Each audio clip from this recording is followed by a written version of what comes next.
बातमी नाना पटोलेंची। मुख्यमंत्री देवेंद्र फडणवीस हे देशाचे पंतप्रधान बनावेत अशी माझी मित्र म्हणून इच्छा आहे, असं काँग्रेसचे माजी प्रदेशाध्यक्ष म्हणाले। जय महाराष्ट्रच्या the encounter with Vrushali Kadam या विशेष कार्यक्रमात पटोलेंनी हा गौप्यस्फोट केला।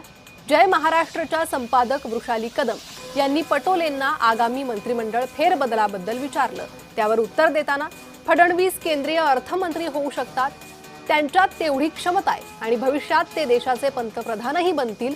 त्यांनी त्या पदावर जावं ही माझी मित्र म्हणून इच्छा आहे, असं पटोले म्हणाले। हवा चाललेली आता सध्या त्या हवेमध्ये महाराष्ट्राच्या एका व्यक्तीला अर्थमंत्री पद मिळेल। अर्थमंत्री केंद्रातलं फार महत्त्वाचं असतं, कारण मी दिल्लीत राहिलो।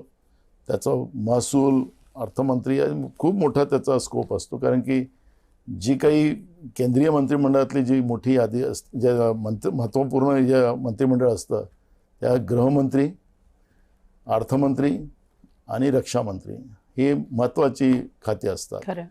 आणि या खात्यामध्ये महाराष्ट्राला हे कॅटेगरी म्हणजे अर्थमंत्रीपद मिळेल आणि सगळ्यांचं लक्ष माझ्या मित्राकडे आहे, देवेंद्र फडणवीसांकडेच। परवा ठाकरे साहेबांनी सांगितलं, पण ठाकरे तर म्हणतात पंतप्रधान व्हा म्हणून। नाही, आता एवढ्या लवकर तर होणार नाही। ठाकरे साहेबांचं स्वप्न मोठं आहे, पण ते बघा मित्र विदर्भाचे तुमच्या, नाही मला विदर्भवीर तुमचे, नाही मला स्वप्न मुंबईकर बघतायत। मला तेच म्हणायचं आहे, माझे मित्र प्रधानमंत्री झाले तर मला आवडेलच, पण मोदीजींचं थोडंसं 27 पर्यंत, कारण एकदा तिकडे दिल्लीत गेले मित्र तर खुर्ची लवकर सरकवतील, जसं एकनाथ शिंदेची खुर्ची लवकर सरकवली आणि ते मुख्यमंत्री झालेत, तशासारखं तिकडे गेल्यानंतर बाजूचीच खुर्ची कशी बाजूला करायची तेवढ्यात एक्सपर्ट माझे मित्र आहेत।